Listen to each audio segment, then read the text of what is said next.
సినీ రంగంలో ప్రతిభ చూపిన ఎంతో మంది రాజకీయాల్లోకి ప్రవేశించి ప్రజాసేవలో మునిగిపోతున్నారు. తాజాగా నటి ప్రీతి జింటా తన రాజకీయ రంగ ప్రవేశం గురించి ప్రస్తావించారు.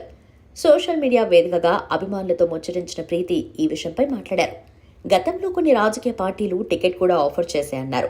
జవాన్ల కుటుంబంలో పుట్టావు కాబట్టి నువ్వు కూడా నా దృష్టిలో జవాన్వే. నీ ప్రతిభకు హ్యాట్స్ ఆఫ్. రాజకీయాల్లో చేరాలనే ప్రణాళికలున్నాయా? ఈ విషయం తెలుసుకోవడం కోసం ఎంతో మంది ఆసక్తిగా ఉన్నారు అని ఓ అభిమాని అడగ్గా ప్రీతి స్పందించారు. నాకు అలాంటి ఉద్దేశం లేదు. గతంలో నాకు కొన్ని రాజకీయ పార్టీలు టికెట్, రాజ్యసభ సీట్ ఆఫర్ చేశారు. నేను మర్యాదపూర్వకంగా వాటిని తిరస్కరించాను. ఎందుకంటే నాకు ఆ రంగంపై ఆసక్తి లేదు.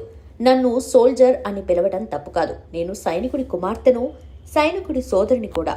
మేము ఉత్తర భారతీయులం, దక్షిణ భారతీయులం, బెంగాలీలమో కాదు. మేము భారతీయులం. దేశభక్తి, జాతీయ గర్వం మా రక్తంలోనే ఉందన్నారు. మీరు ఎదుర్కొన్న కొన్ని విషయాల కారణంగా రాజకీయాల గురించి ఈ అభిప్రాయం తీసుకున్నారా అని మరో అభిమాని అడగా సోషల్ మీడియా విషపూరితంగా మారిందని ప్రీతి అభిప్రాయపడ్డారు. సోషల్ మీడియా ఎంత విషపూరితంగా మారిందో చేసే ప్రతి కామెంట్ను రాజకీయాలతో ముడిపెడుతున్నారు. నేను రాజకీయ నాయకురాల్ని కాదు. నాకు వాటిపై ఆసక్తి కూడా లేదు. సున్నితమైన భావాలు కలిగిన సాధారణ మహిళని అని అన్నారు.